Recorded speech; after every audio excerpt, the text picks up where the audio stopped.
5.18 광주 민주화 운동에 참여한 시민들을 북한 특수군이라고 비방한 혐의 등으로 재판에 넘겨진 지만원 씨에게 법원이 징역 2년의 실형을 선고했습니다. 법원은 지 씨의 주장 대부분이 허위라고 판단했습니다. 일본 요코하마항에 정박 중인 크루즈선에서 44명의 추가 감염자가 나왔습니다. 크루즈선에 격리된 한국인 승객을 단독 인터뷰했습니다. 불안하죠. 불안은 합니다. 한국으로 가겠습니까 하면은 가야죠. 나는 가고 싶어요. 중국에서 코로나19에 감염돼 숨진 사람이 어제 하루에만 250명 넘게 늘었고 확진자 수도 15,000명 넘게 폭증했습니다. 음성 판정을 받아도 증상이 있으면 확진자에 포함시키면서 숫자가 크게 늘었습니다. 중앙선거관리위원회가 자유한국당의 비례대표 확보용 위성정당인 미래한국당의 등록을 허용했습니다. 오늘까지 한국당 의원 3명이 미래한국당으로 자리를 옮겼습니다.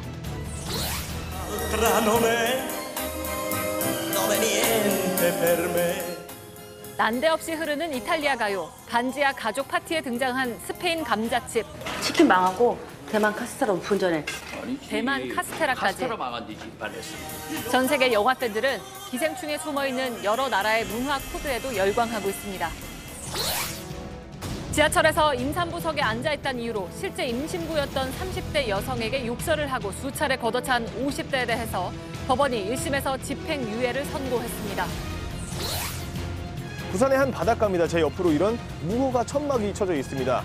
주변에는 이런 국판을 벌렸던 흔적들이 그대로 남아 있습니다. 군문화로 불편을 겪는 곳곳을 오늘 밀착 카메라에서 취재했습니다.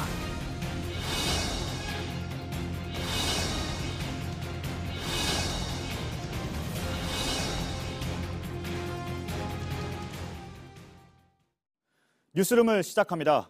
오늘은 5.18 광주 민주화운동과 관련한 법원의 판결부터 전해드리겠습니다. 바로 지만원 씨 얘기입니다. 지 씨는 5.18 민주화운동에 대해 망언을 이어왔습니다. 나아가 2015년엔 당시 시민군의 사진에도 손을 댔습니다. 자기 마음대로 숫자를 붙이고 광수라는 이해할 수 없는 이름으로 불렀습니다. 북한 특수군이라고 주장한 겁니다. 법원은 4년이 지난 오늘 지 씨에게 실형을 선고했습니다. 그 사이 지 씨의 망언은 정치권에까지 옮겨갔습니다. 먼저 오효정 기자입니다. 지만원 씨는 특수컴퓨터 분석 결과 5.18 당시 사진 속 광주 시민들과 북한군의 얼굴이 같다면서 수백 명의 광수를 만들었습니다. 명예훼손입니다. 1심 재판부는 지 씨 분석 기법에 신빙성이 없다고 봤습니다. 지 씨는 천주교 광주대교구 정의평화위원회 신부들이 만든 5.18 사진집이 가짜라고 했습니다. 공산주의자인 이들이 계엄군이 시민을 살해한 것처럼 유언비어를 퍼뜨렸던 겁니다. 역시 명예훼손입니다. 다만 신부들이 대한민국을 파괴하고 적화한다는 주장은 의견 주장일 뿐이라며 무죄로 봤습니다. 재판부는 고 김사복 씨는 독일 기자 고 위르겐 힌츠페터와 함께 5.18을 전 세계에 알린 공헌이 있다고 평가했습니다. 지 씨가 김 씨를 빨갱이라고 한 점, 힌츠페터가 북한 노동당 행사에 참석했다고 한 점은 허위 사실을 적시했다고 봤습니다. 오늘 재판부는 지 씨에게 징역 2년의 실형을 선고했습니다. 이미 5.18에 대한 법적, 역사적 평가가 확립돼 지 씨 주장으로 사회적 평가가 크게 달라지지 않았을 거란 점을 고려했습니다. 재판이 끝난 뒤 엄중한 처벌을 요구하는 5.18 유족회와 지 씨 지지자들 간 충돌도 빚어졌습니다. 지만원을 구속해라! 구속해라! 구속해라! 아, 지만원을 묵자라고! 더 명백한 증거들을 확인하여 반드시 상응하는 대가를 치를 수 있도록 지속적으로 노력해 갈 것이다. JTBC 오효정입니다. 지만원 씨는 2002년부터 북한군이 5.18 광주 민주화운동에 관여했다고 주장해왔습니다. 또 영화 택시 운전사의 실제 인물인 고 김사복 씨도 북한과 내통했다고 했습니다. 김 씨의 아들이 직접 법정에 나와서 반박하기도 했습니다. 백종훈 기자입니다. 김대중 정부 시절인 2002년 지만원 씨가 일간지에 낸 광고입니다. 광주 민주화운동을 북한 특수부대원들이 일으켰다고 주장합니다. 지 씨의 망언은 점점 강도를 더해갔습니다. 지 씨는 2015년부터 광주 민주화운동 당시 시민군 사진을 놓고 북한 특수군 광수라고 지칭합니다. 184번 광수로 지목된 곽희성 씨는 이로 인해 고통을 겪었다고 밝혔습니다. 할 것 했는데 또 우리 자식들한테 떳떳했는데. 지만원 씨는 영화 택시 운전사 속 실존 인물인 고 김사복 씨도 빨갱이라고 주장했습니다. 그러자 지난달 결심 공판에서 김사복 씨의 아들 김승필 씨가 아버지가 불온단체 활동을 한 적이 없다고 증언하기도 했습니다. 네, 소수의 사람들이 그것을 폄훼하고 그들의 어떠한 그 방식을 가져가는 것에 대해서 참 애석하게 생각이 듭니다. JTBC 백종훈입니다. 북한군이 개입했다는 걸 밝혀나가는데 최선을 다하겠다. 얼핏 들으면 지만원 씨의 발언 같지만 다름 아닌 국회의원의 입에서 나온 말입니다. 이 말을 한 지 1년이 지난 오늘 당에서 제명이 되긴 했는데 이 발언 때문이 아닙니다. 유한울 기자입니다. 지난해 국회에서 열린 5.18 진상규명 대국민 공청회. 지만원 씨를 초청해 이 행사를 연 건 자유한국당 이종명 의원이었습니다. 북한군이 개입됐다는 것을 하나하나 밝혀나가는 그런 역할들을 하는데 저 최선을 다하겠습니다. 이 의원은 이날 폭동이 민주화운동으로 된 것이라고도 했습니다. 논란이 일었고 당 윤리위는 일주일 만에 이 의원 제명을 결정했습니다. 하지만 제명이 실현되진 않았습니다. 의원총회 표결을 거쳐야 하는데 총회가 열려도 지도부가 제명안을 올리지 않은 겁니다. 그것까지 오늘 논의할 시간은 없었습니다. 그런데 오늘 한국당이 이 의원을 갑자기 제명했습니다. 비례대표인 이 의원을 위성정당인 미래한국당으로 보내주기 위한 겁니다. 이정명 의원님 제명 의결을 했습니다. 미래한국당 쪽으로 이제 가시게 되니까요. 이로써 미래한국당은 현역 의원 4명을 확보하게 됐습니다. 15일 전에 소속 의원이 5명이 되면 국고보조금을 최소 5억 원 받을 수 있어 이적을 서두른 걸로 보입니다. JTBC 유한울입니다. 그런데 법원은 지만원 씨가 재판에 넘겨진 지 거의 4년이 다 돼서야 판결을 내렸습니다. 법원을 출입하는 최윤경 기자가 나와 있습니다. 네, 재판에 넘겨진 게 2016년 4월이라면서요. 그런데 왜 이렇게 판결이 늦어진 겁니까? 네, 오늘 재판은 2016년 2건, 2017년 2건, 그리고 2019년 1건, 총 5건을 하나로 묶어서 선고한 겁니다. 가해자는 1명인데 피해자가 여러 명이니까 사건이 계속 모인 건데요. 그동안 지 씨가 얼마나 꾸준히 5.18 민주화운동과 그 관련자들을 공격해왔는지 알 수 있는 대목입니다. 또 법원도 늑장을 부렸습니다. 2개월에서 4개월에 한 번씩 띄엄띄엄 재판을 열었고요. 그리고 그 사이에 담당 재판장도 3번이나 바뀌면서 재판이 늘어졌습니다. 네, 법원이 피해자들에 대해서는 어떤 입장을 밝혔습니까? 네, 법원은 지 씨가 여러 차례 처벌을 받으면서도 계속해서 반복해서 잘못을 저질렀다고 했습니다. 이 때문에 여러 피해자들의 명예가 훼손됐고 정신적 고통이 굉장히 컸을 것이라고 말했습니다. 그런데 오히려 법원 판결이 늦어지면서 그 고통이 더 커진 측면도 있는 것 같은데요. 실제로 허위 정보들이 계속 확산돼서 퍼져나갔었고요. 그런데 지만원 씨가 5.18 시민군이 북한군이다 이런 주장을 한 게 이번이 처음이 아니라면서요. 네, 지 씨의 주장은 20년 가까이 계속됐습니다. 재판부도 오늘 그 지 씨의 전과를 하나하나 짚어가면서 지적했는데요. 우선 2003년 명예훼손으로 유죄를 선고받았습니다. 앞서 리포트에서 전해드린 내용으로 광주 사태는 북한 특수부대원이 일으킨 폭동이라는 광고문을 신문에 게시한 혐의입니다. 또 2013년에도 김대중 전 대통령이 북한 특수군을 광주로 보냈다라고 주장을 해서 사자 명예훼손으로 유죄 선고를 받았습니다. 실제로 손해배상도 했다면서요? 네, 손해배상도 여러 건이 있는데 지난해 5월 북한 특수군으로 지목된 피해자들과 5.18 기념재단에 1억 800만 원을 직접 배상했습니다. 그런데 지 씨가 이렇게 주장을 하면서 제시한 근거가 있습니까? 네, 이 광수 때문에 법원에서 유족들과 피해자들이 직접 법정에 나와서 주장을 했는데요. 유족들은 당시 사진이 촬영된 장소 그리고 상황을 구체적으로 설명했습니다. 근데 반면에 지 씨는 자신의 주장을 뒷받침할 만한 근거를 전혀 제출하지 못했습니다. 재판부는 지 씨가 역사적 진실을 밝히려는 게 아니라 5.18의 역사적 가치를 폄하하고 있다고 지적했습니다. 그런데 법원이 죄질이 안 좋다고 했는데 그러면서도 법정 구속은 왜 안 한 겁니까? 네, 먼저 지만원 씨가 고령인 점을 이유로 들었습니다. 올해 78세인데요. 또 재판에 빠지지 않고 출석한 점을 보면 지 씨가 도망갈 우려는 적다고 봤고요. 그리고 앞서 리포트에서도 말씀드렸다시피 5.18에 대한 법적 역사적 평가가 이미 확립된 만큼 이런 가짜뉴스 때문에 사회적 평가가 바뀌지는 않을 것이라는 점도 언급을 했습니다. 그런데 실제로 지금도 가짜 뉴스가 확산되고 있습니다. 예. 앞으로 이 가짜 뉴스에 영향을 좀 줄까요? 그 지 씨와 유사한 주장을 하는 유튜버들이 여전히 많이 있습니다. 예. 법원은 오늘 이른바 5.18 북한 특수군 주장이 악의적이고 죄질이 좋지 않다고 판단을 했는데요.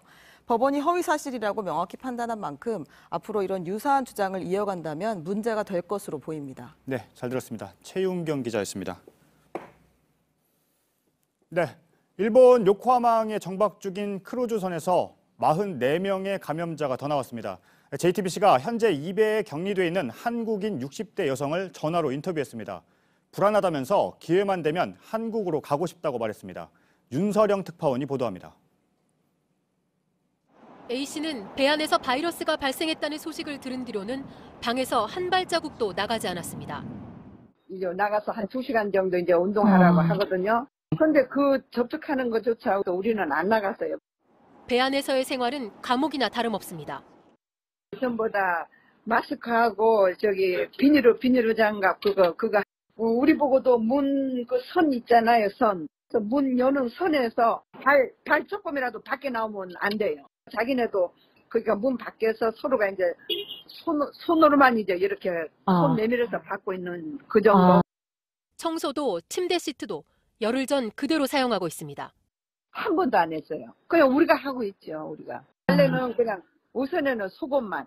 제일 극한 거는 나는 지금 샴푸하고 린스가 지금 떨어져가지고 빨래 비누가 없어서 그거를 사용해버렸더만 그게 다 떨어져.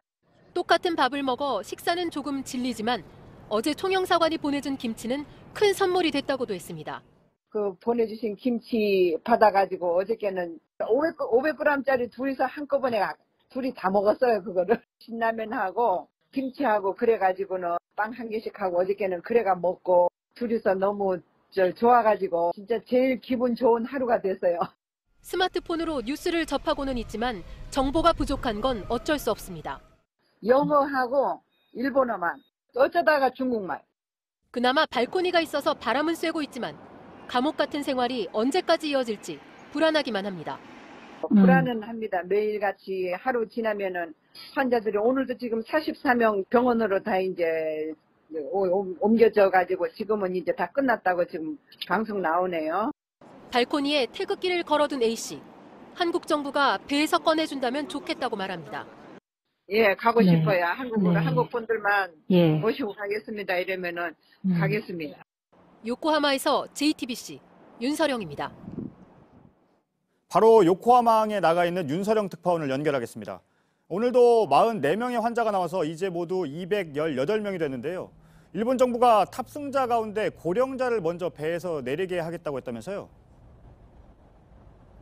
네, 80대 이상의 고령자가 200명이 넘습니다. 이 가운데 지병을 갖고 있는 사람을 먼저 배에서 내리게 하겠다고 일본 후생노동성이 밝혔습니다.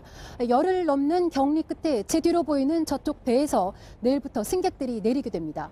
네, 원래는 격리한 지 2주가 지나는 19일 이후였는데 계획을 바꾼 이유가 뭡니까?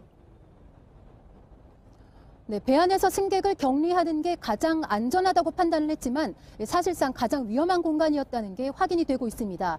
특히 어제 검역 간의 감염이 확인이 되면서 이 하선 결정을 서두른 것으로 보입니다. 일본 정부에 대해서 초동 대응이 잘못된 것 아니냐는 지적이 나오고 있지만 일본 정부 측은 방침이 바뀐 적은 없다면서 실책을 인정하지 않고 있습니다. 네, 감염자 가운데 승조원이 부쩍 늘어난 것도 눈에 띄는데요. 네, 어제 하루 동안에만 승조원의 감염자가 10명이 새로 나왔습니다. 이 승조원들은 대부분 창문이 없는 방에서 2층 침대를 사용하는 등 여러 명이 함께 생활을 하고 있습니다. 여전히 승객들에게 음식을 배달하고 있어서 이들이 추가로 이 슈퍼 감염자가 되는 것 아니냐는 우려가 나옵니다. 또 이와는 별개로 이 택시기사 운전사 1명과 또 지방에서 근무하는 의사 50대 남성 1명에게서 추가로 바이러스 감염이 확인이 됐습니다. 네, 방금 전 인터뷰도 전해드렸는데 격리된 우리 국민들의 이송에 대해선 아직 일본 정부나 우리 정부는 검토를 안 하고 있는 건가요? 네, 이 한국인 여성은 이 중국 우한에 전세계를 보냈던 것처럼 일본에도 이 교통편을 제공을 해준다면 빨리 한국으로 돌아가고 싶다는 얘기를 했습니다. 이와 관련해서 외교부는 이들 중에서 국내 이송 요청을 한 적은 없다. 그러면서 현재로서는 이송 계획이 없다는 입장을 유지하고 있습니다. 정부가 이분들의 의사를 조금 더 적극적으로 확인하는 노력이 필요할 것으로 보입니다. 지금까지 요코하마항에서 JTBC 윤서령입니다. 네, 중국 후베이성에서 오늘 하루에만 240명 넘는 사망자가 나왔습니다. 하루 새 늘어나는 확진자만 14,000명이 넘습니다. 중국 전체로 보면 확진자 규모가 이제 6만 명을 육박합니다. 이틀 전부터 확진자 증가폭이 하루 2,000명대에 그친 것과 비교를 하면 오늘 늘어난 수치는 그야말로 폭증입니다. 중국 보건당국이 바뀐 기준을 오늘부터 적용을 하면서 의심 환자가 대거 확진자에 포함이 된 겁니다. 베이징 연결하죠. 박성훈 특파원, 오늘 우한하고 후베이성의 확진자와 사망자 숫자가 확 늘어서요. 중국 정부의 발표를 못 믿겠다 이런 비판이 나오고 있는데 중국은 뭐라고 설명을 하고 있습니까? 네, 확진 판정 기준이 달라졌다는 겁니다. 그동안 확진자 판정 기준이 핵산 검사 양성 반응 여부였었는데요. 검사에서 음성이 나오고도 감염자로 확인되는 경우가 많자 흉부CT에서 폐가 붓거나 발열이 심한 임상 환자까지 포함하는 걸로 바꾼 겁니다. 직접 들어보시죠. 实际上我们在临床上用的最多的还是临床诊断，因为在平常工作中的肺炎实际上能查到病原学的也就是20-30%，那就意味着70-80%这些患者呢依靠我们医生的这个来做临床诊断。 네. 또 사망자도 2배나 늘었잖아요. 이것도 비슷한 이유입니까? 네, 같은 맥락입니다. 확진 판정을 받지 않았지만 증세가 있었던 임상 환자들이 사망한 것을 통계에 포함시킨 겁니다. 중국 정부는 이미 지난 8일 이 같은 변경 기준을 발표했고 오늘 적용되면서 갑자기 숫자가 늘어났다고 설명하고 있습니다. 네, 근데 반대로 생각을 하면 지금까지 의심 환자 가운데 상당수가 실제 감염자였다 이런 얘기도 되는 거잖아요. 네, 중국 정부의 감염자 수 축소 의혹이 제기되는 대목입니다. 의료 현장에서 실제 임상 환자가 감염자와 같았음에도 이를 의심 환자로 분류했고 그로 인해 감염자 수와 사망자 수 모두 실제보다 훨씬 적게 잡혔기 때문입니다. 해외에선 끊임없이 환자가 더 많을 거란 관측이 나왔는데 그게 사실로 드러난 셈입니다. 불과 어제 시진핑 주석이 중대한 전환점을 맞았다. 성과가 나고 있다고 말했는데 하루 만에 뒤집힌 겁니다. 중국 정부는 오늘 후베이성 성장인 당서기까지 해임했습니다. 네, 그리고 마지막으로 우한 시민들의 소셜미디어를 박 기자가 취재를 했더니 정보를 통제했다거나 하는 여러 문제가 좀 보였다고요? 우한 상황이 알려진 것과 많이 달랐습니다. 중국 소셜미디어에서조차 우한 시민들의 울분이 담긴 글들이 속속 올라오고 있었는데요. 이런 글을 발견하고 취재하던 중 검열 때문인지 삭제되는 일까지 목격할 수 있었습니다. 리포트로 준비했습니다. 우한에 사는 장모 씨가 중국 웨이보에 올린 글입니다. 부모님이 위중하니 구해달라는 내용입니다. 주소와 연락처까지 올렸습니다. 취재진이 연락하자 그는 사흘 전부터 두 분이 고열과 호흡곤란에 시달리는데 병원에 아무리 연락해도 소용이 없다고 말했습니다. 병원에선 아프면 자가격리하고 스스로 치료하라고 한다며 지금 우한 상황이 이렇다고 분통을 터뜨렸습니다. 그리고 반나절 뒤 그가 웨이보에 올린 이 글은 삭제됐습니다. 그는 왜 삭제됐는지는 모르겠다고 말했습니다. 중국 정부가 우한 상황이 밖으로 드러나는 글들을 검열하고 있는 걸로 추정됩니다. 삭제되기 전 그의 글에는 왜 우한 시민들은 구해달라고 이렇게까지 웨이보에 올려야 되냐는 댓글이 달렸습니다. 이런 글은 한두 개가 아닙니다.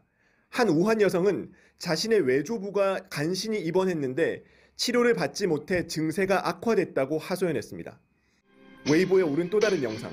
한 여성이 아파트 베란다에서 울면서 꽹과리 같은 걸 치며 소리칩니다.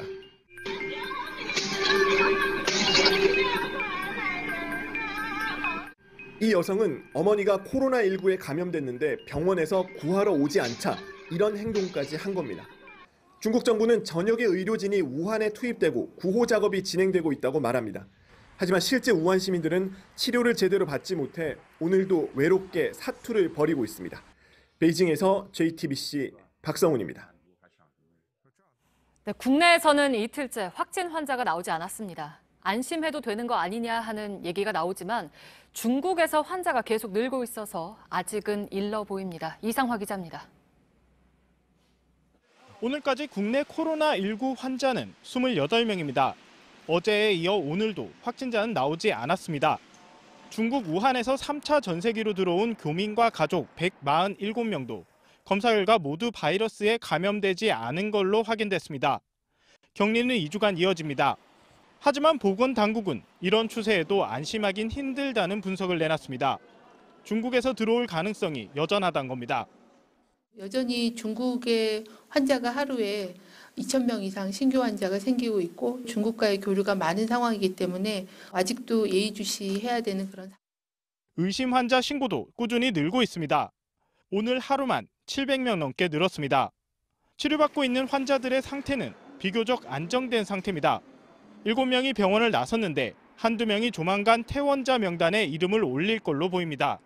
보건당국은 다른 병이 없고 증상이 가벼운 경우 에이즈 치료약 같은 항바이러스제 없이도 자연 치료가 가능하다고 말했습니다. JTBC 이상화입니다. 네, 그러면 남아있는 21명 환자들의 상태를 좀 더 자세하게 알아보겠습니다. 환자들의 치료 과정을 총괄하는 분입니다. 코로나19 중앙임상-TF팀장을 맡고 있는 방지환 중앙감염병 병원 운영센터장 연결돼 있습니다. 센터장님 나와 계시죠? 네, 안녕하세요. 네, 지금 우리 환자들 상태가 어떤지 괜찮은지부터가 궁금한데요. 7명이 퇴원을 했고 21명이 남아있잖아요. 그러니까 며칠 안에 곧 퇴원을 할 수 있는 환자들이 더 있습니까? 네, 지금 환자들 상태가 전반적으로 안정돼 있기 때문에 곧 퇴원할 수 있는 분들이 꽤 있을 것으로 생각합니다. 다만 이제 환자들이 퇴원하는 거는 몸에서 이제 바이러스가 완전히 배출이 안 된다는 걸 확인을 해야 되기 때문에 정확한 시점까지는 말씀을 못 드리겠지만은 전반적으로 안정적입니다. 오늘 질병관리본부에서 중증 환자가 한 분 있다고 해서 걱정을 하시는 분들이 있는데 그게 이제 저희처럼 환자를 보는 임상의사들하고 비의료인들하고 관점 차이 있는데 중증 환자라고 하더라도 그냥 산소 마스크 정도로 해서 산소를 공급하면 되는 수준이지 중환자실 갈 정도의 중환은 없습니다. 네, 그러면 치료는 어떤가요? 그러니까 이렇게 하면 낫더라 하는 게 좀 나왔습니까? 네, 이게 아직까지 환자한테 사람한테서 이제 명확히 효과가 있다라고 증명된 약은 없습니다. 그렇지만 보니까 젊고 건강하고 상대적으로 증상이 경미한 분들은 특별한 치료를 안 해도 좋아지시기도 하고 그리고 항바이러스제가 일부 효과가 있지 않나 이런 생각도 들고 있습니다. 네, 그러면 그 이미 퇴원한 환자들은 주로 어떤 치료를 받았습니까? 네, 말씀드렸다시피 증상이 경미했던 건강한 환자들은 아무 치료 없이 그냥 보조요법, 지지요법이라고 하는데요. 증상을 도와주는 정도의 치료로 좋아지셨고 조금 심한 분들은 항바이러스제를 좀 투여를 했습니다. 네, 그러니까 항바이러스제를 투여를 했다고 한 건데 근데 이제 어제 17번 환자가 퇴원을 할 때 본인이 겪어보니까 심각한 병은 아니더라. 그냥 독감 정도라고 했잖아요. 그러니까 같은 생각이십니까?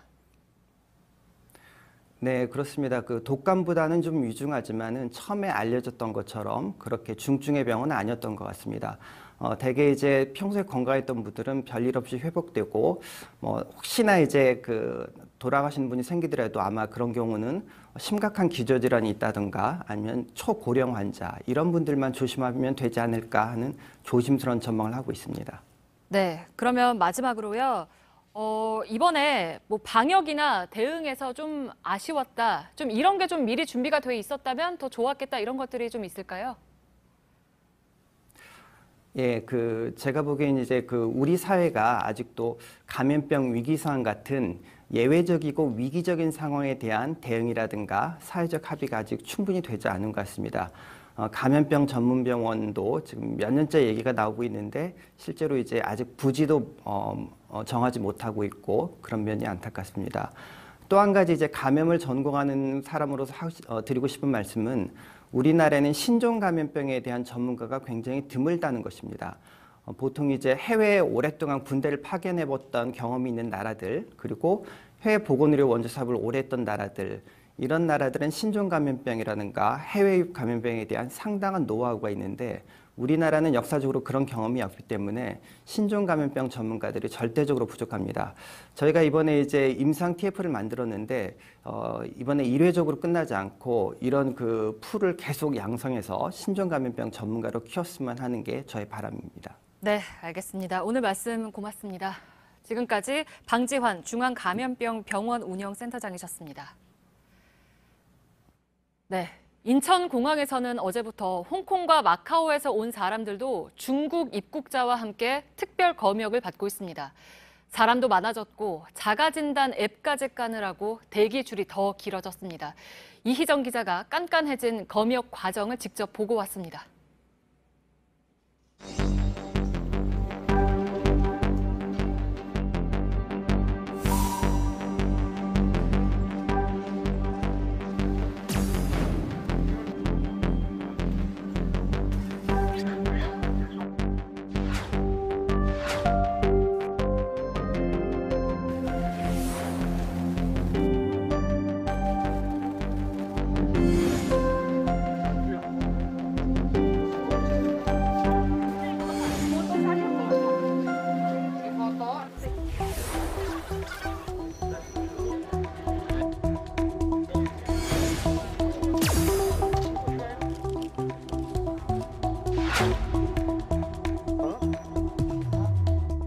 JTBC 이희정입니다.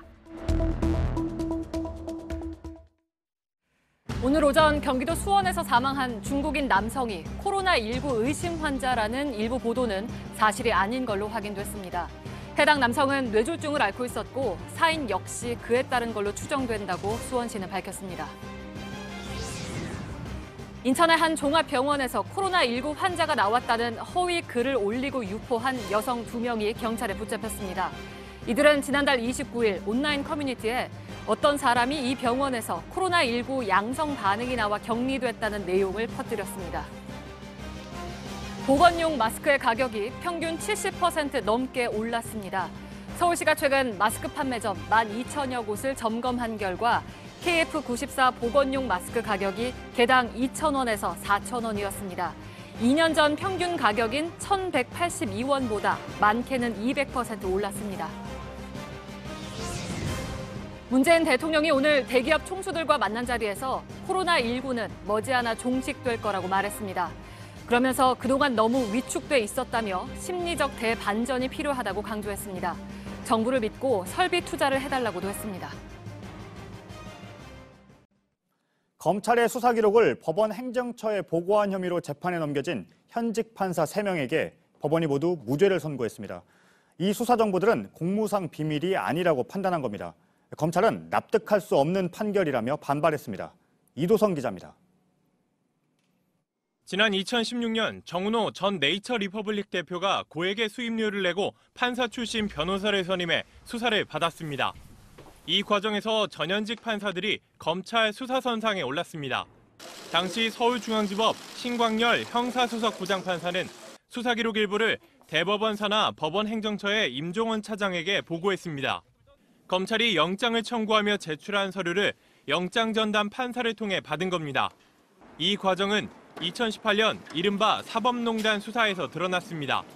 검찰은 신 부장판사와 수사 기록을 전달한 조희연 성창호 부장판사를 함께 재판에 넘겼습니다. 수사 기밀을 누설한 혐의를 적용했습니다. 1심 법원은 이들에게 무죄를 선고했습니다. 보고 내용에 들어간 수사 정보를 공무상 비밀이 아니라고 봤습니다. 2016년 수사 당시 관련 내용이 언론에 보도되는 등 이미 알려진 내용으로 판단했습니다. 특히 재판부는 형사수석인 신 부장판사의 수사 내용 보고가 사법행정의 연장선상에 있던 정당한 업무로 봤습니다. 또 임 전 차장은 그 정보를 취합할 의무가 있다고도 판단했습니다. 검찰은 즉시 반박했습니다. 수사기밀을 누설해 중대한 위험을 야기한 사안에 무죄를 선고한 건 납득하기 어렵다고 반발했습니다. 또 153쪽에 달하는 수사보고서를 통째로 유출한 사실 등이 확인됐다며 항소하겠다고 밝혔습니다. JTBC 이도성입니다. 한진그룹의 경영권 분쟁 소식입니다.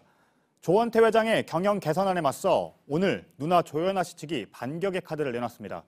다음 달 한진칼 주주총회에서 조 회장 대신 사내이사로 추천할 전문 경영인의 명단을 공개한 겁니다.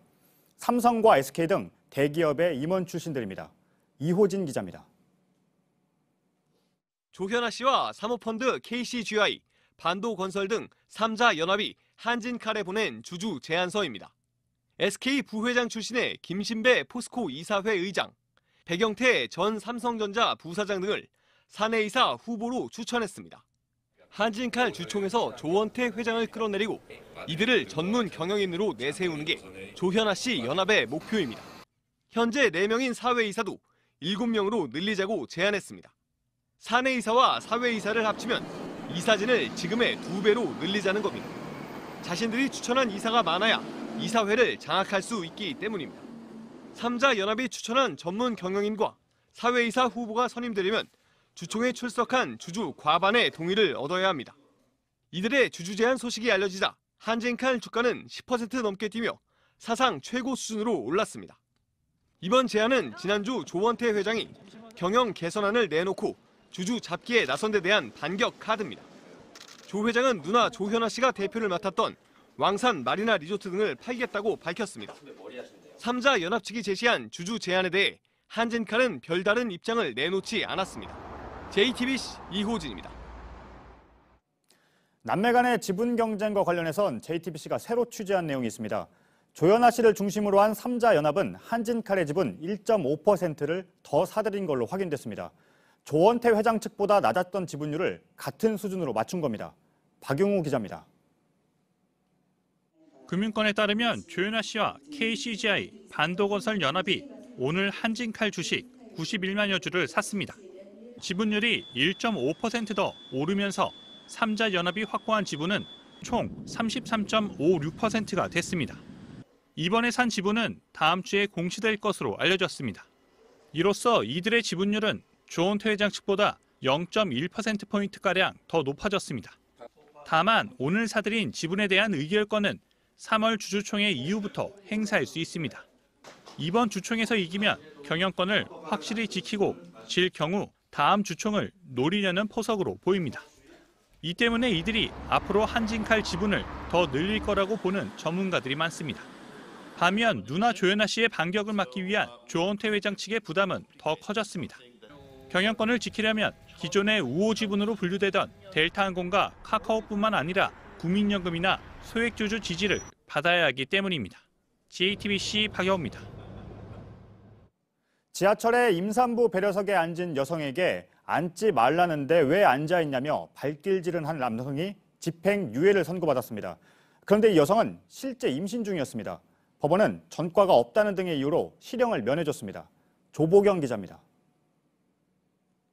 사건이 일어난 건 지난해 5월 지하철 5호선 안이었습니다. A씨는 임산부석에 앉아 있었습니다. 그런데 50대 남성이 앞으로 다가왔습니다. 남성은 다짜고짜 A씨에게 욕을 퍼부었습니다. 앉지 말라고 쓰여 있는데 왜 앉아 있냐는 겁니다. A씨는 두려움에 떨며 한동안 앉아 있어야 했습니다. 남성은 A씨의 왼쪽 발목을 여러 차례 걷어차기도 했습니다. 요즘 여성들은 다 죽어야 한다는 말도 했습니다. A씨는 경찰에 신고했고 남성은 재판에 넘겨졌습니다. 재판부는 남성에게 징역 4월, 집행유예 1년을 선고했습니다. 죄질이 나쁘지만 형사처벌 전력이 없고 A씨가 임산부임을 밝히고 난 뒤에는 욕설이나 폭행을 가한 사실이 확인되지 않는다는 겁니다. 임산부석을 둘러싼 갈등은 지속되고 있습니다. 2018년 한 해에만 임산부석과 관련된 민원이 약 2만 8천 건 접수됐습니다. 하루 평균 75건입니다. 임산부가 없어도 그 자리는 비워놓자는 시민들의 동참이 이어지고 있지만 이곳에 앉아본 경험이 있다고 답한 일반인도 10명 중 4명으로 나타났습니다. JTBC 조보경입니다. 서울 강남의 한 목욕탕에서 여탕에 남성이 들어가서 한바탕 소동이 벌어졌습니다. 한 여성이 경찰에 신고했는데 경찰의 답은 더 황당했습니다. 강신우 기자입니다. 서울 강남의 한 대중 목욕탕입니다. 여장을 한 남성이 유유히 여탕에 들어갑니다. 온탕에 20분가량 몸을 담궜습니다. 이후 탕에서 일어나자 주변 여성들이 소스라치게 놀랐습니다. 그분이 이제 탕 안에서 머리만 내놓고 제 쪽을 보고 계시더라고요. 중요 부위를 바가지로 가리고 있어서 다들 모르다가 여성들이 나가라고 소리를 치자 남성은 여탕 밖을 나가 이 사우나를 빠져나갔습니다. 목욕탕 측은 별다른 조치를 하지 않았습니다. 뒤늦게 한 피해 여성이 경찰에 알렸습니다. 이런 경우 성폭력 처벌법에 따라 1년 이하 징역 또는 300만 원 이하 벌금에 처해질 수 있습니다. 그런데 신고를 받고 현장에 온 경찰은 제대로 조사를 하지 않았습니다. 치마를 입고 이제 가발을 쓰고 계셔서 남자라고 하면 남자겠죠. 그분이 남성인지는 이제 확인은 할 수 없었고요. 피해 여성에 따르면 경찰은 사건 접수도 할 수 없다며 업주에게 주의만 주고 자리를 떴습니다. 입장 받을 때 조금 더 예리하게 확인을 해달라 그렇게 말씀을 드렸어요. 일일이 신고를 또 해주세요. 신고가 된 이상 경찰은 현장에서 가해자를 특정하고 범죄 사실 여부를 조사할 의무가 있는데 직무를 태만히 한 것이 아닌가. 취재가 들어가자 경찰은 절차에 따라 사건을 조사하고 있다고 밝혔습니다. JTBC 강신호입니다. 종로구청이 오늘 청와대 앞에 있는 천막 13동을 강제로 철거했습니다. 번국민 투쟁본부 등이 세운 천막이었습니다. 일부는 강하게 반발하며 돗자리 시위를 이어갔습니다. 김태형 기자입니다. 오늘 오전 7시 청와대 사랑채 앞 마스크를 쓰고 하늘색 조끼를 입은 종로구청 관계자와 용역 직원 등 500여 명이 모였습니다. 범국민 투쟁본부를 비롯해 9개 단체가 설치한 천막 13개 동을 강제 철거하기 위해서입니다.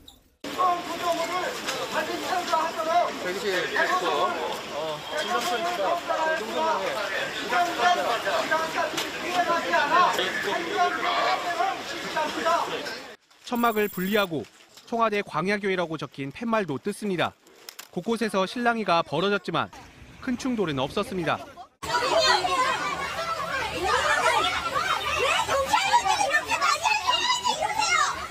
천막은 1시간 반 만에 모두 철거됐습니다. 종로구청은 코로나19로 집회를 자제하는 사회적 분위기와 인근 학교의 민원 등을 고려한 결정이라고 말했습니다. 아침에 그 강제 철거되는 거 보면서 맹학교 부모님들이나 가족들 또 저도 그렇고 아주 속이 다 후련했습니다. 3월달 개학을 앞두고 강제 집행돼서 정말 다행이에요. 범투본 측은 강하게 반발했습니다. 천막이 사라진 자리에 돗자리를 펴고 시위를 이어갔습니다. 정광훈 목사가 이끄는 범투본은 지난해 10월 3일부터 5달째 청와대 앞에서 시위를 벌여왔습니다. 구청은 약 1억 원의 행정집행 비용을 조만간 각 단체 대표에게 청구할 계획입니다. JTBC 김태형입니다. 검찰이 국민권익위원회로부터 삼성전자 이재용 부회장이 프로포폴을 불법 투약했다는 신고를 넘겨받아 수사를 시작했습니다. 공익신고자는 증거자료를 넘겼다고 주장했습니다. 반면 이 부회장 측은 전혀 사실이 아니라며 부인했습니다. 여성국 기자입니다. 대검찰청은 지난달 국민권익위원회로부터 공익신고 자료를 넘겨받았습니다. 이재용 삼성전자 부회장이 수면마 취재인 프로포폴을 상습 투약했다는 주장이 담긴 제보입니다. 프로포폴은 치료 목적 외에는 사용할 수 없는 마약류 약물입니다. 대검은 최근 이 사건을 서울중앙지검 강력부에 배당했습니다. 뉴스타파는 이 사건의 공익신고자 김모 씨 인터뷰와 김 씨가 확보한 자료를 보도했습니다. 간호조무사인 김 씨의 옛 여자친구가 2017년 강남의 성형외과에서 이 부회장에게 프로포폴을 지속적으로 투약했다는 주장입니다. 이재용 그런 뭐야? 사람들 많이 오는데. 현재 폐업 상태인 이 병원 원장과 간호조무사는 지난달 9일 마약류관리법 위반 사건으로 구속돼 재판을 기다리고 있습니다. 이 부회장 측은 불법 투약 의혹 보도를 적극적으로 부인했습니다. 삼성전자는 입장을 내고 이전에 의사소견에 따라 치료를 받았고 개인적 사정으로 불가피하게 방문 진료를 받은 적은 있지만 불법 투약 의혹은 전혀 사실이 아니라고 반박했습니다. 보도에 책임을 물어 민형사상 법적 대응을 검토할 예정이라고도 했습니다. JTBC 여성국입니다. 아카데미의 시간은 끝났지만 봉준호 감독과 영화 기생충의 시간은 계속되고 있습니다. 미국에 남은 봉 감독은 미네소타의 한 미술관에 갔습니다. 관객들과의 대화는 일찌감치 매진됐습니다. 먼저 문상혁 기자입니다. 아카데미 시상식이 열린 미국 로스앤젤레스에서 비행기로 3시간 반 거리. 봉준호 감독은 오늘 미네소타주의 미니애폴리스에 있는 한 미술관의 모습을 드러냈습니다.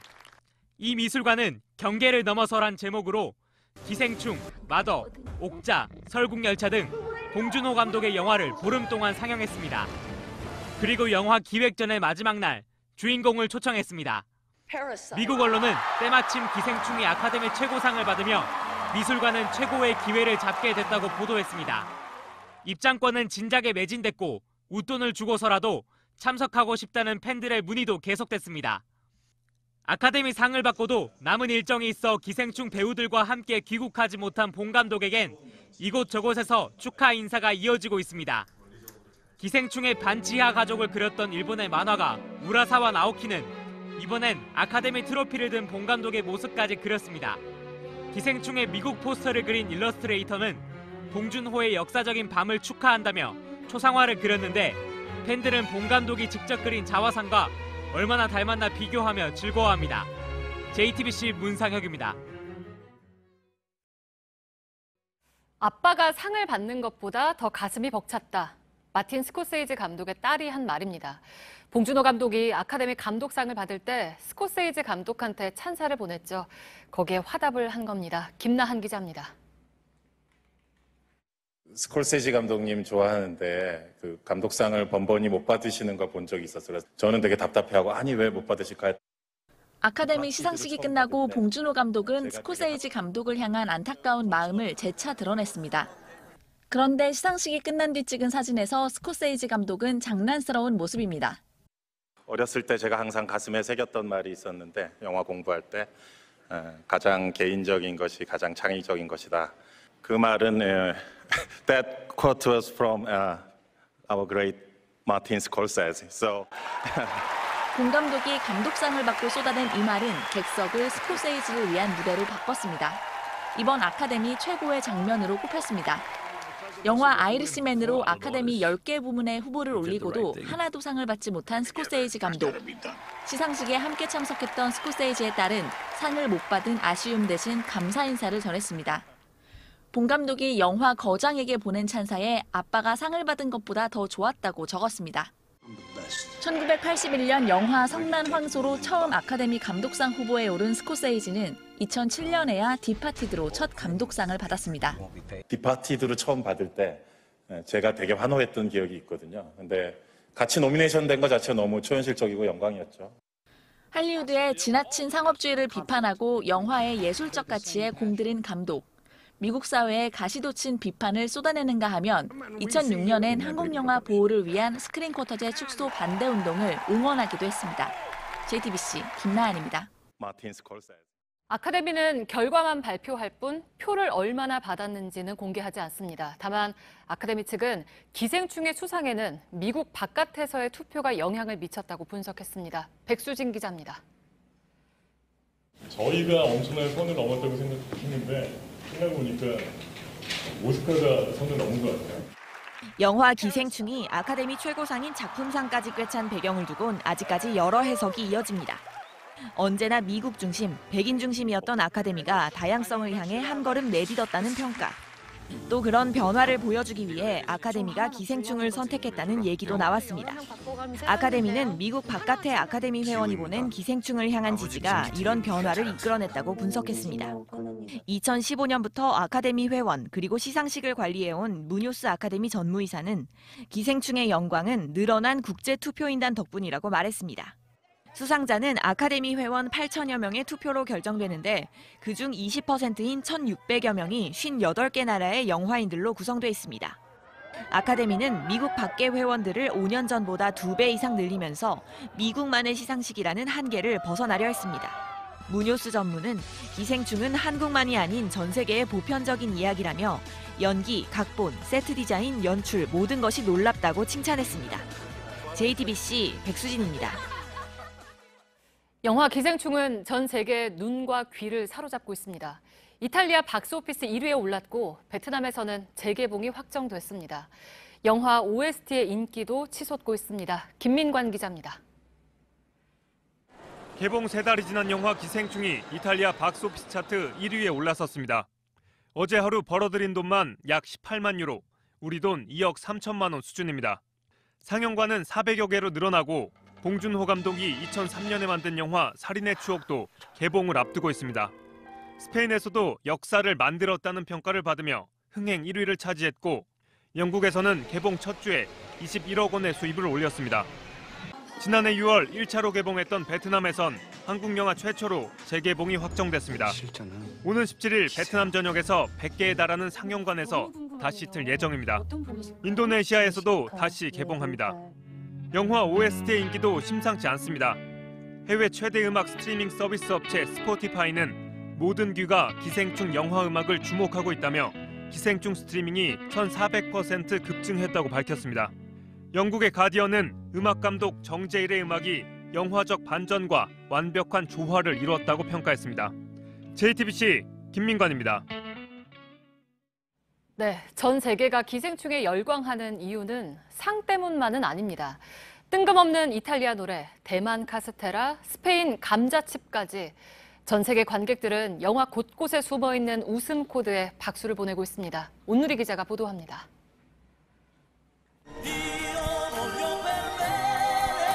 여보, 이 전송 버튼이 완전히 무슨 미사일 버튼이네. 영화 속 두 가족이 엉켜 싸우는 장면에서 대뜸 흘러나오는 의외의 음악. 56년 전 이탈리아 가요입니다. 이 장면이 이탈리아 영화 팬들은 반가울 수밖에 없는데 노래의 주인공 이탈리아 국민 가수 모란디는 행복하다며 기생충을 향한 축하 인사까지 올렸습니다. Oggi mi chiamano tutti come se avessi vinto l'Oscar. L'Oscar l'ha vinto il film coreano, non io. 대만 관객들은 또 다른 대사에 귀를 기울입니다. 대만 카스테라 오픈 전에 그 사이 한 6개월? 아니지, 카스테라 망한 뒤지 발레스. 카스테라 가게, 대만 왕수익 카스테라 가게가 망해갖고. 이 장면 이후 대만에선 앞다퉈 카스테라 취재에 열을 올렸습니다. 송강호의 짤막한 대사가 흐르는 영화의 말미. 근데 독일 애들이라고 소세지랑 맥주만 먹는 건 아니던데. 독일 팬들은 이 장면에 들썩였습니다.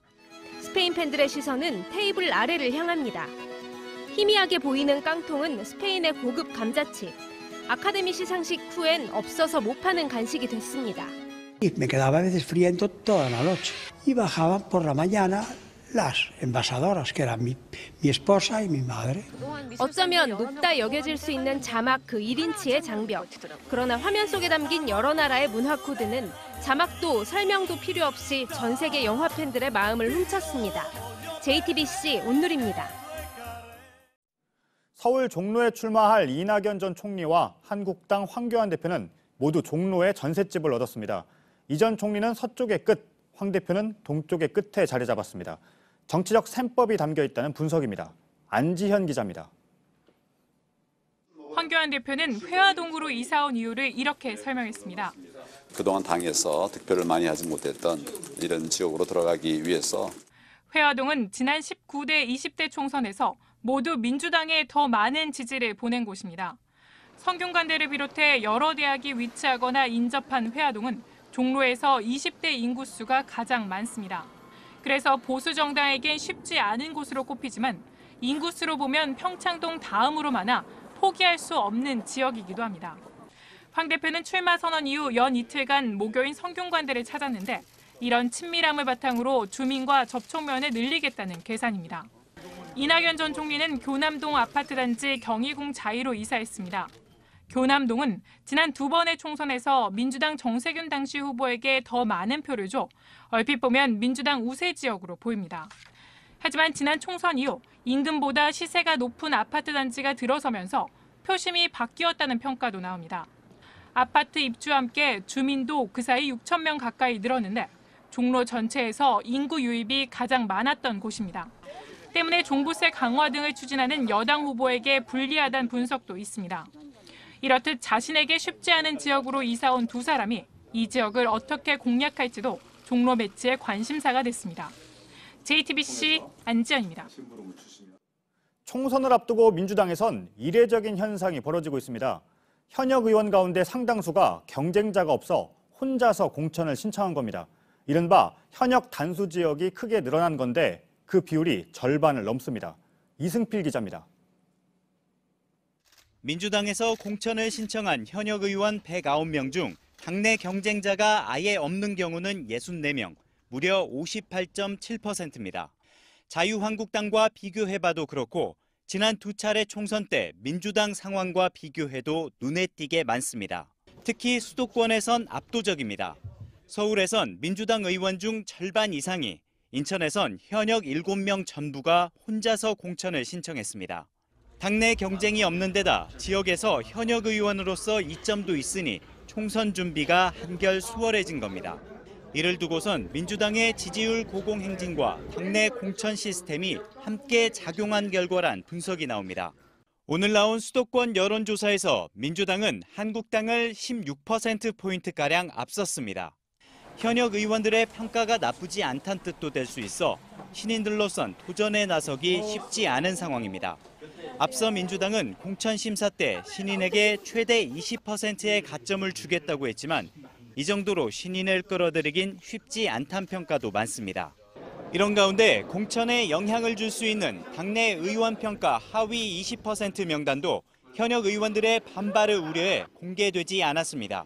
JTBC 이승필입니다. 이렇게 혼자서 공천을 신청한 민주당 의원들이 오늘 면접을 받습니다. 그런데 한 명당 면접 시간을 계산하면 약 2분이었습니다. 민주당은 현역 의원들도 정밀하게 검증하겠다고 해왔습니다.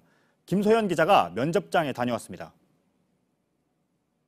이곳 당사에선 지역구의 경쟁자 없이 혼자 공천을 신청한 현역 의원 64명에 대한 면접이 진행 중입니다. 면접은 4명씩 동시에 들어가서 8분 동안 진행됩니다. 당내 경쟁자를 둔 예비 후보들이 5분 정도씩 면접을 받은 데 비하면 짧습니다.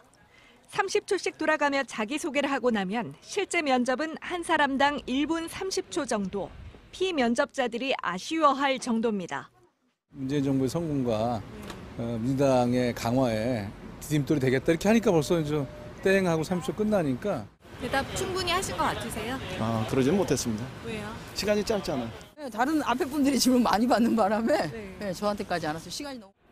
과거 총선 공천 때보다 짧아진 것 같다는 소감과 재선 때는 저희가 그 PPT까지 하고 또 이렇게 4분이 함께 하니까 쉬웠다는 소감도 들립니다. 단수 후보들이고 이래서 그렇게 까다로운 질문하시지는 않았어요. 면접이 공천 심사에서 차지하는 비중은 10%입니다. 지역구 여론조사에 비하면 배점이 낮습니다. 하지만 당 공천관리위가 혼자 공천을 신청한 현역일지라도 검증을 통해 교체하겠다고 공언해온 걸 생각하면 일단 면접은 형식적이었다는 지적이 가능합니다. 이런 가운데 민주당은 단수 공천 신청 지역에 대해 후보자를 추가 공모하기로 했습니다. 단수 신청이 너무 많다는 지적을 의식한 걸로 보입니다. JTBC 김소현입니다. 자유한국당이 비례의석을 확보하기 위해 만든 정당인 미래한국당이 오늘 선관위로부터 등록을 허가받았습니다. 전문가들은 한국 정치사에서 이런 정당이 공식 등록까지 마친 건 드문 일이라고 지적합니다. 최수연 기자입니다.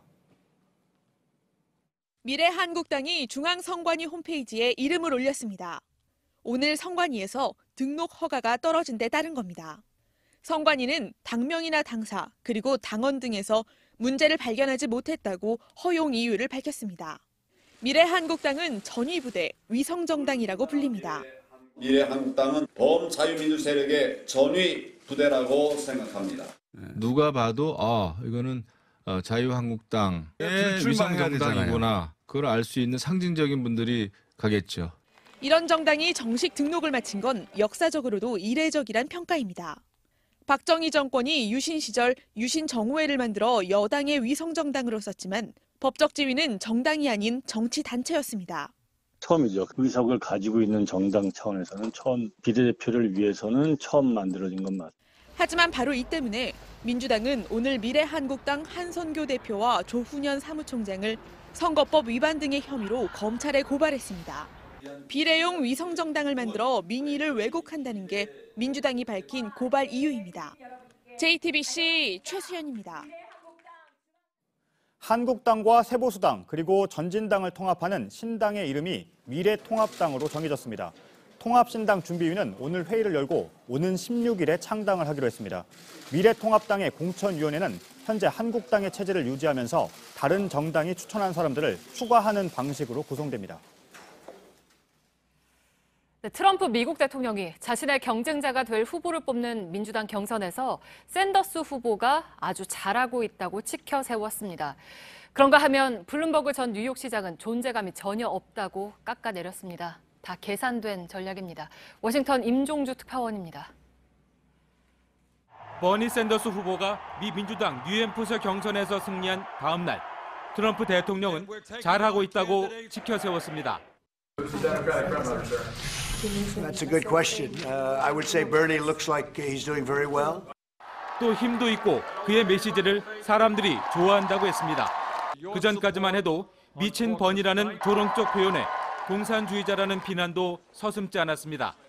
전략적인 샌더스 띄우기 행보로 읽힙니다. 샌더스 후보에겐 열성 지지층이 있는 반면에 표의 확장성엔 한계가 있다는 평가 때문입니다. 한마디로 손쉬운 후보를 고르겠다는 계산입니다.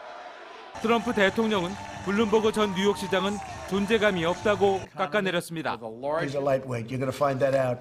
He's also one of the worst debaters I've ever seen, and his presence is zero. 중도 성향의 자금력까지 갖춘 블룸버그 후보가 바이든 후보의 대안으로 떠오를 조짐을 보이자 본격적인 견제에 나선 것으로 보입니다. 블룸버그 후보는 뒤늦은 출마로 초반 4개 주 경선은 건너뜁니다. 14개 주 경선이 몰린 다음 달 3일, 이른바 슈퍼 화요일에 승부수를 띄운다는 전략입니다. 워싱턴에서 JTBC 임종주입니다. 추미애 법무부 장관과 윤석열 검찰총장이 긴 시간 통화를 한 걸로 알려졌습니다. 사건을 수사하는 검사와 재판에 넘길지 결정하는 검사를 따로 두는 문제와 관련해서입니다. 추 장관은 협조해달라고 했고 윤 총장은 법무부가 구체적인 방안을 정하지 않아서 어떻게 협조를 해야 할지 모르겠다고 답한 걸로 전해졌습니다. 송우영 기자입니다. 법무부는 오늘 수사와 기소 주체를 다르게 하는 건 분권형 형사사법 절차라는 자료를 냈습니다. 권한을 분산하고 수사를 시작하는 검사와 종결하는 검사를 다르게 해 독단과 오류를 줄이자는 게 목표라고 밝혔습니다. 대검과 긴밀히 협의하겠다는 입장도 내놨습니다. 그제 추미애 장관이 기자들과 만나 수사와 기소 검사를 분리하는 방안을 검토하겠다고 밝힌 것에 대한 추가 설명입니다. 앞서 추 장관은 어제 윤석열 검찰총장에게 전화를 걸어 수사와 기소 검사의 분리를 함께 논의하자고 제안한 걸로 파악됐습니다. 검찰 수사의 중립성과 객관성을 높이기 위해 필요하다는 점을 설명했다는 겁니다. 또 앞으로 열 전국 검사장 회의에 윤 총장도 참석해달라고 요청했다고 합니다. 하지만 윤 총장은 방안을 마련하면 대검 관계자를 통해 의견을 내겠다며 사실상 거절하는 뜻을 밝힌 걸로 알려졌습니다. 검찰 관계자 등에 따르면 윤 총장은 법무부가 구체적인 안을 정하지 않은 상태라 앞으로 대검이 어떻게 논의 과정에 참여해야 할지 잘 모르겠다고 말한 걸로 전해졌습니다. 이에 대해 검찰 안팎에선 추 장관이 제도 도입을 먼저 발표하고 의견을 묻자 윤 총장이 일방적으로 끌려가지 않겠다는 의지를 보인 거란 분석이 나옵니다. JTBC 송우영입니다.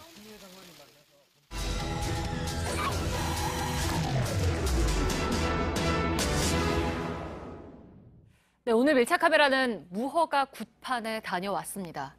허가 없이 천막을 치고 바위에 이름을 새기고 불을 피워서 산불 나면 어쩌나 싶은 일이 벌어지기도 합니다.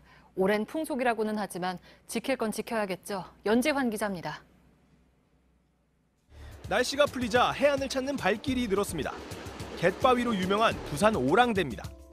제 뒤쪽으로 캠핑을 하기 위해 카라반과 텐트들이 놓여 있습니다. 녹지로 만들기 위해 준비 중인 관광 부지입니다. 그런데 바닷가 해안 쪽 갯바위 쪽을 보면 이곳저곳에 정체모를 천막들이 쳐져 있습니다. 무엇을 하는 곳인지 직접 가까이 한번 가보겠습니다. 초가 켜져 있고 장판이 깔렸습니다. 주변엔 음식 쓰레기들이 봉지에 담겨 있습니다. 이거 전부 다 그 굿하고 그 두들겨 좀 버렸네. 소사진에다 그 사이사이에 다 버리고. 천막 바로 옆에 있는 해안가 쪽으로 내려와 봤습니다. 이런 틈 사이에는 불을 피웠던 걸로 보이는 흔적 그리고 제사를 지냈던 걸로 보이는 흔적들이 그대로 남아 있습니다. 조금 더 안쪽으로 들어가 볼까요? 이 바위 아래에는 말린 생선들이 그대로 버려진 채 나뒹굴고 있습니다. 이곳에서 굿판이 많이 벌어지고 있다고 하는데 제 뒤편에는 바위에 온갖 이름들이 새겨져 있습니다. 촌농은 여기저기 녹아들었습니다. 바위엔 누군가의 이름이 잔뜩입니다. 그때 한 사람이 눈에 띕니다. 말린 생선을 바다 쪽으로 던집니다. 부산으로 오는 네. 부산이야, 부산. 무속인입니다. 왜 던지냐고 물어봤더니 그거는 왜 던지느냐? 네. 지저분하니까 나는 지금 청소하는 차원에 던졌고 불을 터져갖고 이게 밀려와야 새들이 먹을 거 아닌가? 술을 버리는 사람도 목격됩니다. 내 고향 여기 이 동네 사람인데 나도. 근처 천막에선 꽹가리 소리가 들립니다. 이런 천막들은 허가받지 않고 만들어졌습니다. 과태료 대상입니다. 천막 쳤다는 사람을 찾아가 봤습니다. 어제 오늘 하는 일이야 이거. 그러게. 몇 년 전부터 이거 하는 장소거든요. 무소인이 찾아온 게 할 수 없다니까. 시선이 곱지만은 않습니다. 여기 고기는 안 좋더라고. 막 뜨거워 많이 나니까 고기. 부산에서 가장 높은 금정산에도 정체 모를 쓰레기가 눈에 띕니다. 등산로 바로 옆에 있는 산자락입니다. 이 아래에는 구판에 쓰였던 걸로 보이는 돼지머리 뼈들이 잔뜩 나뒹굴고 있습니다. 잠깐 위로 올라가 보면요. 이 주위에는 온통 짐승의 뼈들이 가득합니다. 저쪽에는 신던 집신이 그대로 버려져 있어서요. 잘못 보면 상당히 섬찟할 수도 있습니다. 그거 다 무석행이하고 버린 겁니다. 버리면 안 되죠. 저거 가지고 가야 돼. 바로 옆에선 무속행위가 한창입니다. 뭔가를 태운 흔적도 발견됩니다. 촛불하고 녹아갖고 이 탄 거 아니가? 맞는 거 맞는데. 산에선 불을 피우는 건 물론이고 화기를 갖고만 있어도 안 됩니다. 근데 그 사람들은 일부러 불 내고 이러진 않아요. 불 안 나는 곳에 자기 불 켜고 그래서 기도하고. 지난해 이 산에선 큰 불이 났습니다. 무속인의 촛불이 원인으로 지목됐습니다. 산자락 마을에도 징소리가 요란합니다. 폭악한 쓰레기도 보입니다.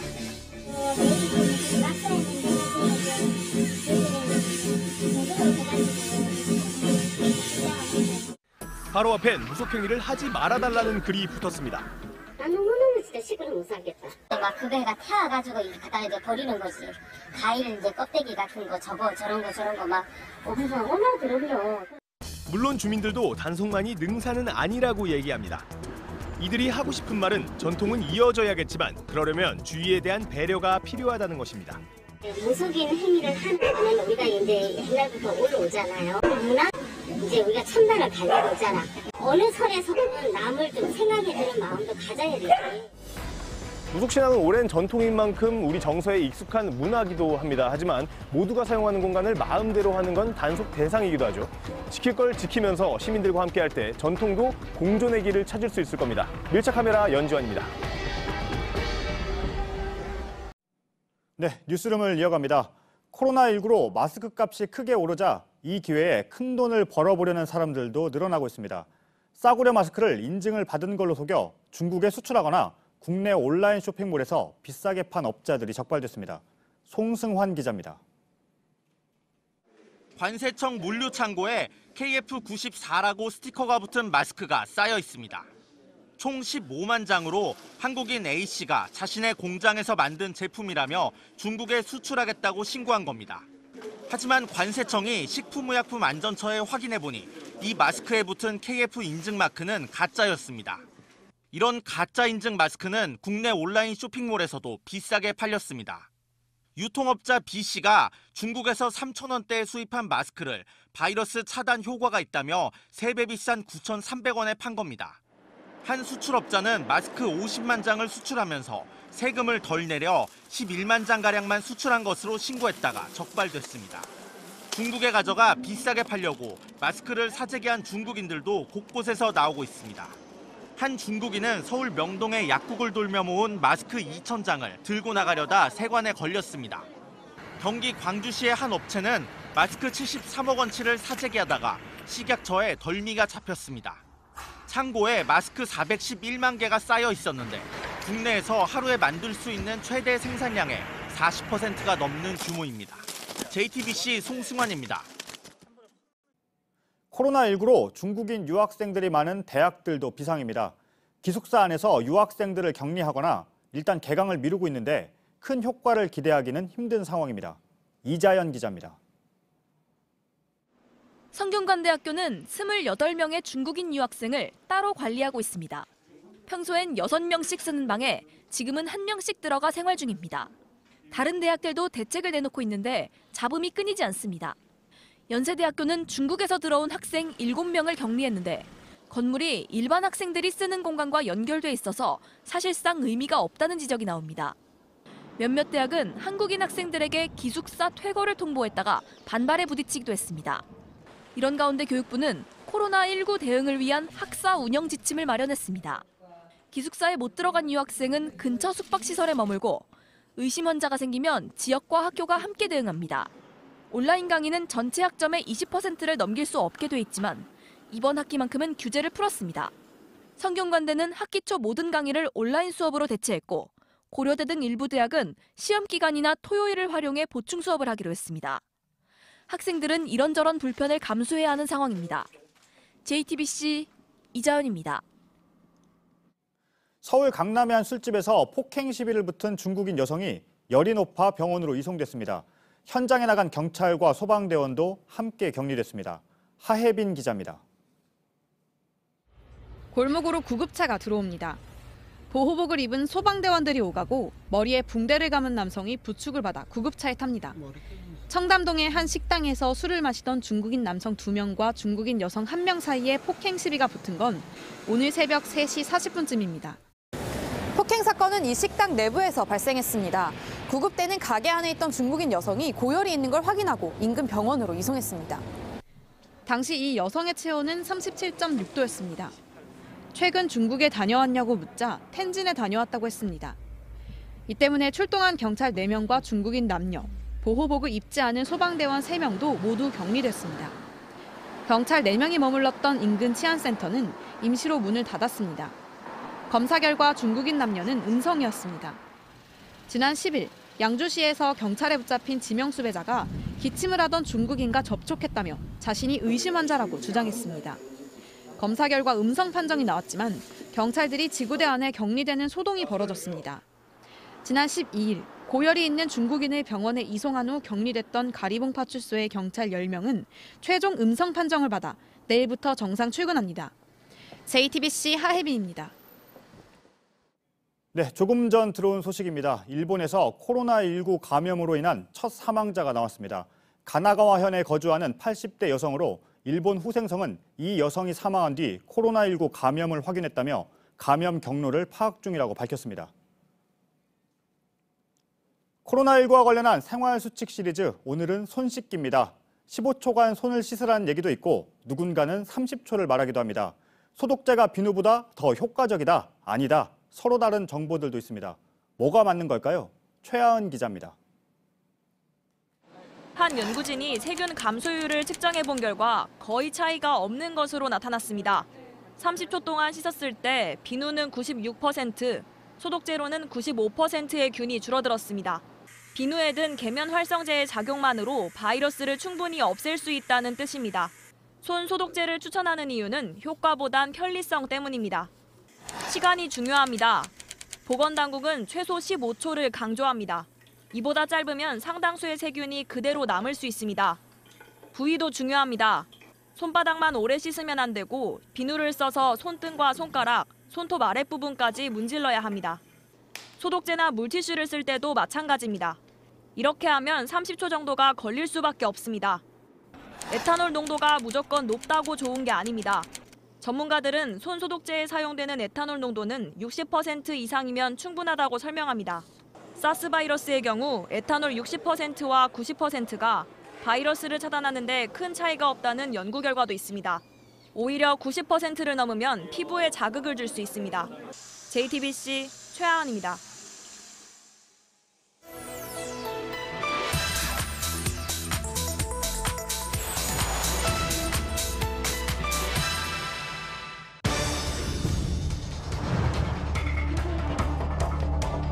원내정당 민중당이 3년째 사용해오고 있는 주황색 가로채기 그만두기를 바랍니다.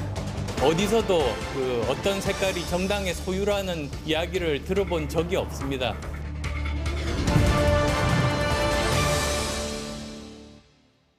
가칭 국민당이 상징색을 주황색으로 결정하자 원래 주황색을 써오던 민중당이 반발했습니다. 정당 상징색 논란, 명확한 답이 있는지 확인해봤습니다. 네, 이가을 기자와 팩트체크해 보겠습니다. 가칭 국민당, 주황색을 쓸 수가 있습니까? 결론부터 말씀드리면 쓰겠다면 쓸 수 있습니다. 네. 중앙선관위에 정당 설립 신고를 하려면요, 요건이 있습니다. 대표적인 게 정당 이름인데 이미 신고된 창당 준비위 또는 등록된 정당과 뚜렷이 구별돼야 합니다. 그래서 오늘 선관위가 이 국민당이라는 이름에 대해서 국민새정당이라는 기존에 있는 정당 이름과 유사하다, 혼동을 일으킬 수 있다라면서 사용 불가 결정을 내린 거죠. 이와 달리 상징색은 관련 규정도 없고 필수 신고 사항도 아닙니다. 즉 없어도 되고요. 다른 당과 비슷하거나 같아도 됩니다. 네, 근데 그렇다고 해서 당 상징색 자체가 아무 의미가 없는 건 아니잖아요. 그러니까 유권자 입장에서는 뭐 당을 기억하거나 할 때 중요한 요소가 될 수도 있는데 이 당 상징색으로 문제가 된 적이 있습니까? 드물게 있긴 있습니다. 예를 들면요, 무소속 후보가 특정 정당의 지지나 추천을 받은 것처럼 보이려고, 그러니까 실제는 아니면서 그렇게 보이려고 그 정당 상징색 옷을 입고 선거운동을 하면 법 위반이 될 수도 있습니다. 다만 선관위가 색깔로만 판단하는 건 아니고요. 실제 유권자가 혼동을 일으킬 정도인지 발언이나 홍보물 내용 등을 종합해서 판단합니다. 네, 근데 사실은 과거에도 뭐 기존 정당이 쓰던 상징색을 쓴 사례가 있기는 하잖아요. 네, 2007년 사례를 먼저 보시겠습니다. 2007년 당시 대선 직전에 대통합민주신당이 주황색을 상징색으로 정했습니다. 이 주황색을 먼저 써온 민주노동당은 색깔 도둑질 해가면 국민 혼란만 가중한다 하면서 격하게 비판했습니다. 더 나아가서 법원에 사용 금지 가처분 신청을 냈다는 보도도 나왔는데 그 결과가 알려지지가 않아서 오늘 민중당을 통해서 알아봤는데요. 자료가 남아있지 않아서 확인하기 어렵다 이렇게 답변을 받았습니다. 그런데 결과적으로는 당시 두 당은 모두 선거 끝날 때까지 주황색을 썼습니다. 선거법과 전례들을 종합하면 정당끼리 상징색이 겹치는 이 문제는 정치적 해석의 영역이라고 할 수 있습니다.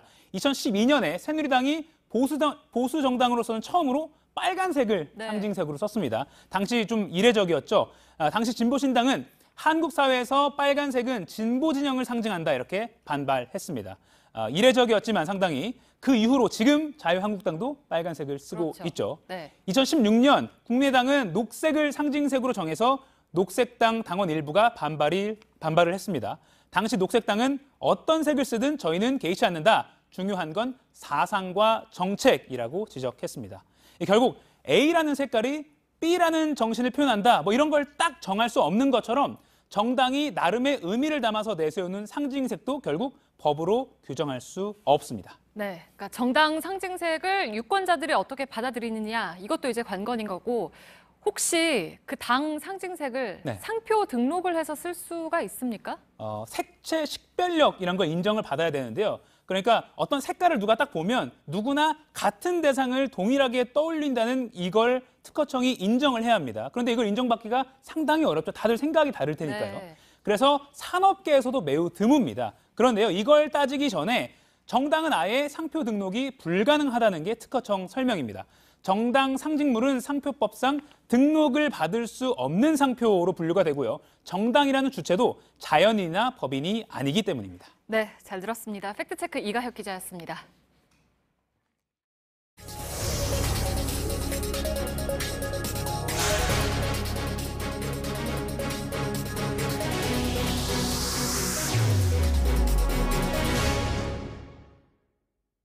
박근혜 정부 시절 김기춘 전 대통령 비서실장과 조윤선 전 정무수석 등이 보수단체를 지원했던 이른바 화이트리스트 사건에 대해서 대법원이 직권 남용 혐의에 대한 유죄 판단을 확정했습니다.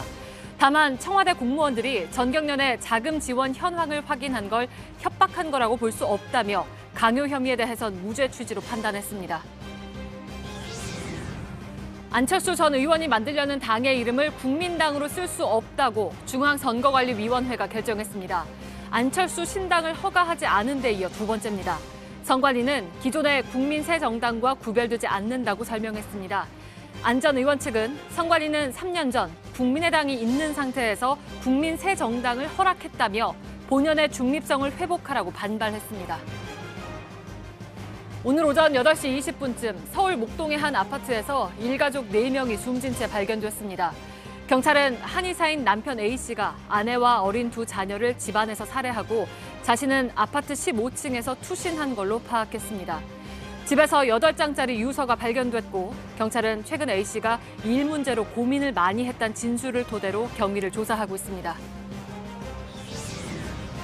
국세청이 부동산 탈세 혐의가 있는 361명에 대한 세무조사에 들어갔습니다. 초등학교 1학년이 편법 증여를 받아 건물주가 되거나 이른바 환치기 수법으로 해외에 있는 부모로부터 돈을 받아 비싼 아파트를 산 사례가 대표적입니다. 비구름이 물러가자 중서부 지역에는 초미세먼지가 찾아왔습니다. 이런 미세먼지는 대기도 오염시키고 엄청난 경제적인 비용도 들게 합니다. 김세현 기상전문기자입니다.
네, 비하인드 플러스 시간입니다. 얘기거리가 끊이지 않고 있습니다.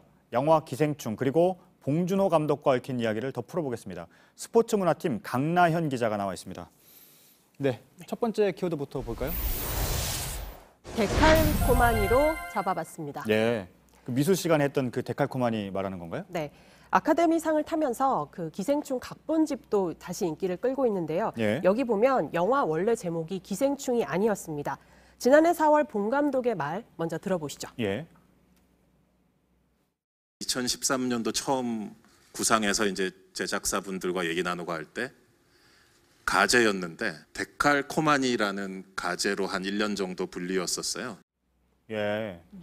그러니까 원래 제목이 데칼코마니였다는 거잖아요. 네. 왜 그런 겁니까? 그러니까 전혀 다른 두 가족이 예. 마치 종이를 접어서 만나듯이 그렇게 정말 만날 것 같지 않은 상황에서 만나버린다. 이런 예. 얘기를 전달하고 싶었다고 합니다. 예, 그렇게 되는군요. 근데 등장인물들의 이름도 특이하잖아요. 그렇죠. 예. 배우 이정은 씨가 연기한 부잣집 가사도우미 이름이 문광인데요. 예. 이 뜻을 어떻게 지었냐고 했더니 문을 열고 미친 사람이 들어온다 이런 뜻이고 예. 그 문광의 남편 근세는 그 근로소득세 옛 이름이죠. 갑근세에서 따왔다 이렇게 얘기를 했습니다. 네. 문광은 알 것 같습니다. 설명을 들으니까요. 그런데 갑근세는 왜 이렇게 붙인 겁니까, 이름을? 영화를 아직 안 보신 분도 있지만 예. 어쨌든 이 사람이 원래는 그 직장인들이 내는 세금을 내면서 살던 평범한 사람이었는데 운명이 바뀌게 됐다 이런 의미를 좀 담고 싶었던 것 같습니다. 예. 그런데 그러면 대만 카스테라는 직장인을 하다가 나와서 팔았던 모양이네요. 예. 네, 그 전에 뭐 여러 가지 일을 한 것으로. 예, 알겠습니다. 다음 키워드는요? 두 번째 키워드는 제다이의 귀환입니다. 예, 스타워즈의 제다이 말하는 거죠? 네. 예. 먼저 영상부터 보시죠. 예. 아, 예. 책 귀퉁이 위에 그림을 그려서 빨리 넘기고 있는 거네요. 누가 그렸습니까? 이게 봉준호 감독이 중학교 때 그린 애니메이션인데요. 예. 스타워즈 제다이의 귀환 중에 한 장면을 그린 거라고 합니다. 봉준호 감독이 그렸다고요? 근데 이거 어떻게 구했습니까, 이거? 이게 이제 2007년에 13년 전이죠. 한 SF 장르문학 잡지를 창간할 때 예. 봉 감독이 축하 영상을 그 인터뷰 형식으로 남긴 적이 있었는데 그때 이제 이거를 공개를 한 건데 예. 당시 관계자의 말 들어보시겠습니다. 예. 내가 어렸을 때 형이 가지고 있던 영어 참고서 같은 거에다가 그림을 그려서 아마 한 몇십 건 있을 건데 지금 가지고 있는 게 이게 하나밖에 없던. 예, 알겠습니다. 다음 키워드는요? 네, 마지막 키워드를 보겠습니다. 외로운 가로등입니다. 예, 이건 무슨 말입니까? 이게 노래 제목인데요. 예. 가수 한영애 씨가 2003년에 이 제목의 노래로 가수 생활 20여 년 만에 처음으로 뮤직비디오를 찍었습니다. 지금 영상이 아마 보이실 텐데 이걸 만든 사람이 봉준호 감독이라는 게 최근 뒤늦게 알려진 겁니다. 뮤직비디오도 만들었었네요. 봉 감독이 젊은 시절에 몇몇 가수의 뮤직비디오를 만들기도 했는데 당시 한영애 씨의 왕팬이라며 단편 영화처럼 내가 멋지게 찍겠다 이렇게 해서 작업을 했다고 합니다. 당시 그 제작사 관계자에게 물어봤더니 살인의 추억을 찍은 직후였거든요. 그래서 그때 그 영화 스태프들이 그대로 데리고 와서 2달 동안 작업을 해서 찍은 결과물인데 그런데 당시에 이 결과물을 볼 수 있었던 사람이 거의 없었다고 합니다. 왜요? 이 뮤직비디오 중간에 강혜정 씨가 담배를 피는 장면이 나오는데 이게 당시 규정의 위반이다라고 해서 방송 금지를 당했어요. 근데 그때만 해도 인터넷 이런 게 없고 이제 주로 정말 텔레비전으로 뮤직비디오를 봤어야 됐기 때문에 심혈을 기울여서 만들었지만 결국 공개되지 못했고 조용히 사라져서 봉 감독이 굉장히 아쉬워했다는 후문입니다. 정말 기생충 그리고 봉준호 감독에 대한 얘기는 끊이지가 않는 것 같습니다. 잘 들었습니다. 강나현 기자였습니다. 네, 2월 날씨치고는 내일도 많이 포근할 거란 예보입니다. 서울의 낮 기온 13도, 광주는 19도까지 올라갑니다. 네, 오늘 뉴스룸은 여기까지입니다. 저희는 내일도 최선을 다하겠습니다.